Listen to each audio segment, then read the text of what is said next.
नमस्कार दोस्तों, स्वागत है आपका एक बार फिर से आपके अपने YouTube चैनल कंपटीशन प्रिपरेशन पे। आई होप आप सारे बहुत अच्छे होंगे। कई सारे लोग निगेटिव भी हो रखे हैं। सीजन 2022 का रिजल्ट आ गया, कई लोगों को उनकी ड्रीम पोस्ट मिल गई, कई लोग सेलेक्ट हो गए और कई लोग कई सारे अटेम्प्ट के बाद नहीं भी सेलेक्ट हो पाए। ठीक है, यहाँ पे मैं मोटिवेट करने नहीं आया हूँ, ना ही निगेटिव करने आया हूँ, मैं रियलिटी पे बात करने आया हूँ।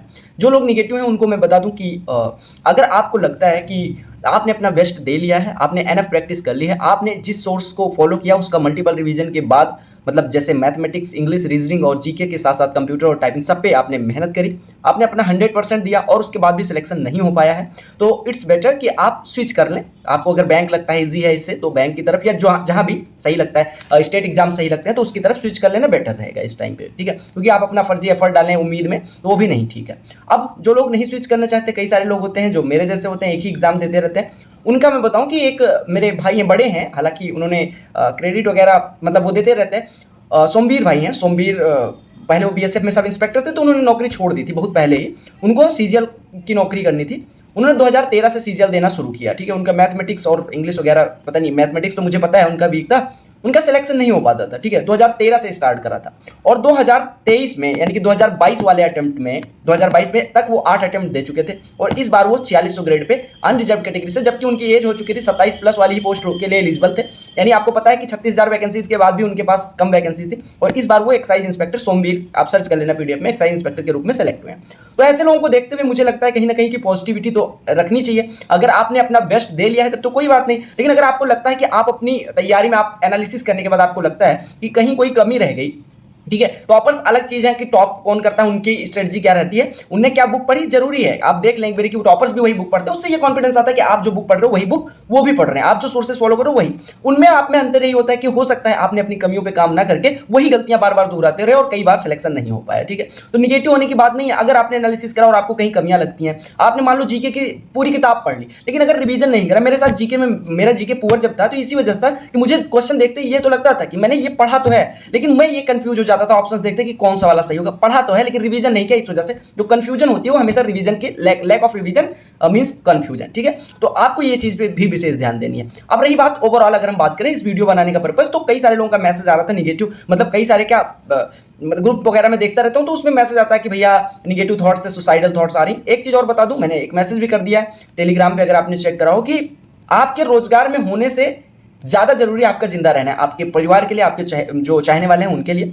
और जरूरी नहीं कि एसएससी की नौकरी, बहुत सारे लोग हैं एसएससी नहीं निकला, यूपीएससी निकला, और अगर कुछ नहीं भी निकला तो देयर आर मेनी या मल्टीपल या थाउजेंड या करोड़ ऑफ वेज कि आप उसमें अपना लिविंग कमा सकते हो, लिविंग लाइवलीहुड अच्छे से चला सकते हो। ठीक है, तो यही नहीं है। ठीक है, कुछ लोग अनपढ़ ही रह जाते हैं, आप तो पढ़े लिखे हो तो आपके पास तो और सोर्सेज है, अनपढ़ रह के वो बहुत अच्छा कर रहे हैं। ठीक है, तो आपको जो सही लगे इस टाइम पे आपको डिसाइड करना है। अब रही बात जो बचा हुआ टाइम है 2023 के लिए, उसमें मैं बताऊं किसी की स्ट्रेटजी कुछ भी देख के आप अपना स्ट्रेटजी ना चेंज कर लेना। ठीक है, आपको कॉन्फिडेंस जरूर देगा जब आप सेम चीजें फॉलो कर रहे हो, जो टॉपर्स फॉलो कर रहे हैं वही चीजें आपको अगर फॉलो करते दिखते तो आपको लगता है हाँ इसी से सिलेक्शन हो जाता है। जरूरी नहीं कि पेड बैच ही लिया जाए, जरूरी नहीं कि किसी पर्टिकुलर बुक को ही पढ़ने से सिलेक्शन होगा, हर टॉपर अलग अलग बुक पढ़ते हैं, तो ओवरऑल स्ट्रेटजी भी चेंज होती है सबकी। कई लोग बहुत ज्यादा पढ़ के सिलेक्शन लेते हैं, 18 घंटे भी पढ़ते हैं, कई लोग 6-7 घंटे में भी हो जाते हैं। आपको ये डिसाइड करना है आप किस टाइप को, आप 6-7 घंटे में क्या आपका डेली का टारगेट पूरा हो जा रहा है तो मोर देन एनफ है। टारगेट इन द सेंस कि एग्जाम तक आपको रिवीजन भी करना है, आपको पढ़नी भी है चीजें। अगर आप कोई चीज पढ़ रहे हो और वो चीज रिवाइज नहीं कर पा रहे हो तो वो चीज पढ़ने, आप ये नहीं कह सकते आपने वो चीज पढ़ी है। ठीक है, जब तक आप 2-3 बार उस चीज का रिवीजन ना कर लें तब ये मान के चलो कि आपने वो चीज नहीं पढ़ी है, क्योंकि एग्जाम में वो काम नहीं करेगी।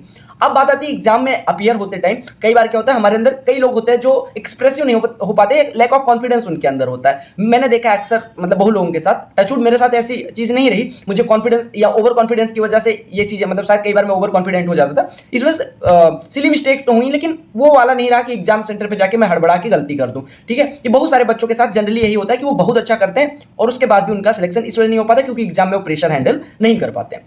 ये सारी चीजें आपको मॉक्स और प्रैक्टिस के साथ साथ आएंगी, वो आप धीरे धीरे, वो कई बार नेचर होता है आपका, कई लोग डर के अच्छा करते हैं, कई लोग ओवर कॉन्फिडेंस में अच्छा करते हैं, तो सबका अपना नेचर होता है। इसमें भी मैं बहुत ज्यादा क्लेरिफाई नहीं, लेकिन ऐसा बता दूं कि अगर आप दोनों में से किसी कैटेगरी में, तो ऐसी कैटेगरी के लड़के भी सिलेक्ट होते हैं, कोई निगेटिव रह के सिलेक्ट होता है, कोई पॉजिटिव रह के सिलेक्ट होता है। प्रॉब्लम सबकी ऑलमोस्ट सेम है, जो सिलेक्ट आज हो गए हैं, जो नहीं सिलेक्ट हुए, आज से जब रिजल्ट आया उससे पहले सारे बेरोजगार थे और आज रोजगार में आ गए, आप में से कई सारे, आप में से कई सारे नहीं है।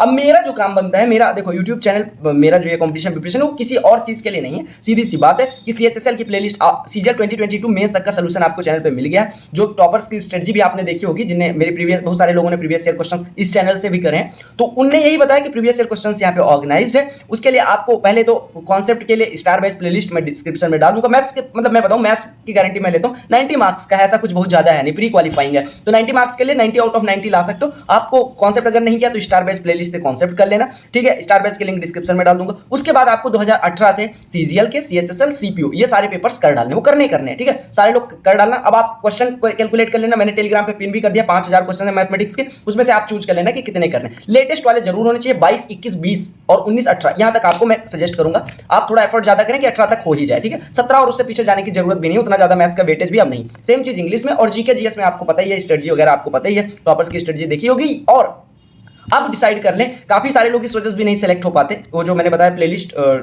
प्रीवियस ईयर वाली, उसका लिंक डिस्क्रिप्शन में डाल दूंगा। मैं जो कह रहा था कि बहुत सारे लोग इस वजह से नहीं सिलेक्ट हो पाते क्योंकि वो फिर बार बार सोर्सेज बदलते रहते हैं। सोर्सेज नहीं बदलना है, आपके पास जो सोर्स है उस पर बिलीव करो। जिन भी टीचर से आपने पढ़ा है, सारे टीचर्स बहुत अच्छा कर रहे हैं, बहुत अच्छे, कोई फेल करवाने के लिए नहीं पढ़ाता, तो सब बहुत अच्छा कर रहे हैं। जिनको फॉलो करो उनको फॉलो करो। मैंने एक ही टीचर से पढ़ा था अपने टाइम पे, और बहुत सारे लोग हैं मल्टीपल टीचर से पढ़ के सिलेक्शन लेते हैं, तो वो आपकी चॉइस है, ठीक है। मल्टीपल अभी यूट्यूब आने से कई सारे सोर्सेस होने से भी हम कई बार कंफ्यूज हो जाते हैं, तो आपको बहुत ज्यादा इधर उधर नहीं भटकना है। बाकी एंजॉय करो, अपनी लाइफ को एंजॉय करना भी जरूरी है, अपनी लाइफ में थोड़ा सा दोस्त रखने भी जरूरी है। निगेटिव होना इस वजह से भी हो जाता है, कई बार हम बहुत अकेले फील करने लग जाते हैं, अकेले हो जाते हैं तैयारी के दौरान। ये मतलब सबके साथ होता है, ठीक है। दोस्त वगैरह रखो, थोड़ा गॉसिप वगैरह कर लिया करो, हंसी मजाक भी कर लिया करो, मूवीज भी देख लिया करो, साथ ही साथ पढ़ाई 6-8 घंटे डेली का टारगेट आप आज से एग्जाम तक रिवीजन और पूरा सिलेबस कंप्लीट करके करना है। और एक चीज और बता दूं कि प्रीवियस ईयर पेपर से आपको वेटेज, एक बार प्रीवियस ईयर क्वेश्चन को देखना और एक टॉपिक लिखते रहना कि ये क्वेश्चन इस टॉपिक से, ये क्वेश्चन आपको ये भी मिल जाएगा कि सारे टॉपिक से क्वेश्चन आ भी नहीं रहे हैं, क्वेश्चन कुछ गिने चुने टॉपिक से आ रहे हैं। जिस टॉपिक का वेटेज ज्यादा है उसको ज्यादा टाइम देना, ज्यादा रिवीजन करना, जिसका कम है उसको आप 2 ही बार 3 ही बार पढ़ा। लेकिन जिसका ज्यादा है, अब जैसे लूसेंट इतनी मोटी पूरी पढ़ी नहीं जा सकती, पूरी याद नहीं करी जा सकती क्योंकि माइंड तो लिमिटेड है,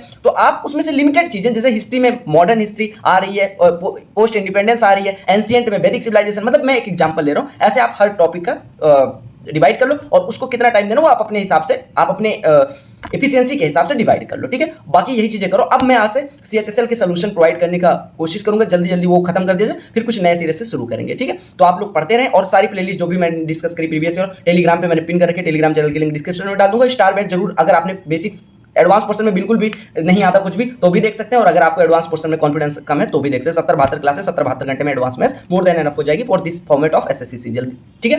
तो चलो मिलते हैं अगली वीडियो, तब तक के लिए bye bye, take care, love you all. पढ़ते रहें और हंसते रहें, एंजॉय करते रहें लाइफ में नौकरी ही सब कुछ नहीं, नौकरी एक छोटा सा पार्ट है, ठीक है। बाय।